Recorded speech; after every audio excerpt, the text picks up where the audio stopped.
विधेयक 2026 में जो चर्चा हुई इसमें आपने बोलने का मुझे मौका दिया। शपथ जी, ये केवल एक विधेयक पर नहीं बल्कि देश के करोड़ों श्रमिकों के भविष्य पर चिंता की बात, और उस पर सारे वक्ता आज बोल रहे हैं। महोदय, सच है कि उद्योगों को सरल नियम चाहिए, ये भी सच है कि निवेश और रोजगार बढ़ाने की सुधार की आवश्यकता है, लेकिन मेरा सरकार से प्रश्न है कि क्या सुधार का अर्थ श्रमिक अधिकारों को कमजोर करना है? क्या विकास का अर्थ सामाजिक सुरक्षा का क्षरण है? मैं आपके माध्यम से सरकार को कहना चाहता हूं कि ये विधेयक तकनीकी संशोधन के नाम पर श्रमिक अधिकारों को और कमजोर करने की दिशा में एक और कदम है।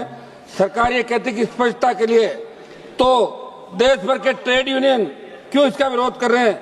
क्या कारण है कि श्रमिक असुरक्षित महसूस कर रहे हैं? सावत जी, सरकार का तर्क है ये विधेयक छोटा सा है। मैं एनडीए सरकार से पूछना चाहता हूं, ये आकार में छोटा जरूर हो सकता है विधेयक आपका, लेकिन हमारी अर्थव्यवस्था की जो रीढ़ है श्रमिक वर्ग के अधिकारों से जुड़ी बड़ी बड़ी समस्याओं को दरकिनार करता है। इसलिए आप श्रमिकों के मौलिक मुद्दे को क्यों छोड़ रहे हैं, जिनके कारण से न केवल श्रमिक वर्ग की पूरा औद्योगिक माहौल असंतुलित हो गया? सावत महोदय, सरकार श्रम कोडों में जो बदलाव लेकर आई है, बड़ी चिंता ये है कि श्रम कोडों में किए गए बदलाव ने श्रमिकों के मौलिक अधिकारों को कमजोर कर दिया।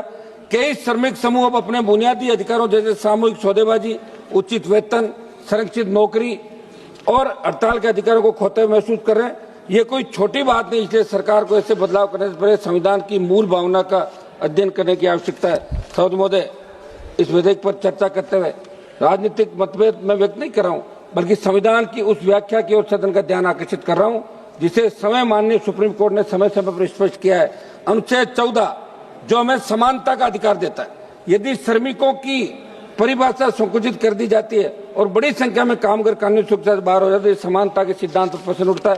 सावत महोदय, अनुच्छेद 19(1)(c) जो हमें संघ बनाने की अनुमति देता है, ट्रेड यूनियन बनाए और सामूहिक सौदेबाजी करना मौलिक अधिकार। यदि हड़ताल के लिए कठोर पूर्व सत्य नोटिस अवधि और दंडात्मक प्रावधान अत्यधिक कड़े किए जाते हैं तो इस अधिकार को व्यवहार में निष्प्रभावी बना देता है। हड़ताल करने का अधिकार मजदूर का हथियार माना जाता है। इसलिए मेरा आग्रह है कि इसमें संशोधन आप करके और नए सिरे से विचार करें। अनुच्छेद 21 जो हमें जीवन और गरिमा का अधिकार देता है, और सुप्रीम कोर्ट ने अनेक निर्णयों में कहा कि जीवन का अर्थ केवल अस्तित्व नहीं बल्कि गरिमापूर्ण जीवन है। नौकरी की सुरक्षा, मनमानी छंटनी और विवाद निवारण में देरी ये गरिमा के अधिकार को प्रभावित करता है। ये विधेयक लाकर संविधान की मूल भावना अनुच्छेद की अवमानना आप लोग कर रहे हैं।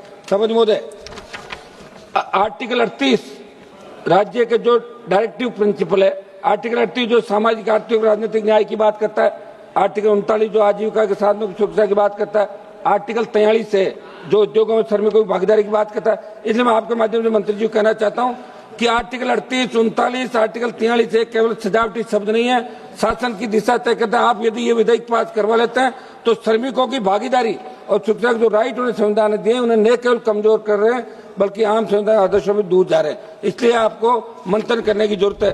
सावत महोदय, एक मिनट। सावत महोदय, मैं थोड़ा सा हमारे पे विशेष ध्यान रखें सर। राजस्थान के उद्योगों में सीमेंट फैक्ट्रियां, रिफाइनरी जैसे क्षेत्रों में मजदूरों के हितों के अवहेलना जुड़े कई मामले समय समय पर सामने आते हैं। वहां मौत हो जाती है और अगर वो आंदोलन नहीं करेगा मजदूर तो उसकी बात कोई कॉर्पोरेट और दूसरे लोग नहीं मानेंगे। इसलिए आंदोलन के माध्यम से, हड़ताल के माध्यम से वो उस जो मृतक होता है, दूसरा होता है, उसको न्याय दिलाते हैं, मुआवजा देते हैं। मंत्री जी, मेरे राजस्थान की दूसरी बार को तो श्रम कानूनों में सुधार, श्रमिक पंजीकरण, सामाजिक सुरक्षा योजनाएं और सिलिकोसिस नीति सरकार द्वारा लागू की गई है, लेकिन जमीनी स्तर पर इनके प्रभावी क्रियान्वयन की आवश्यकता है। सबसे ज्यादा भ्रष्टाचार श्रम विभाग कार्यालयों में व्याप्त है।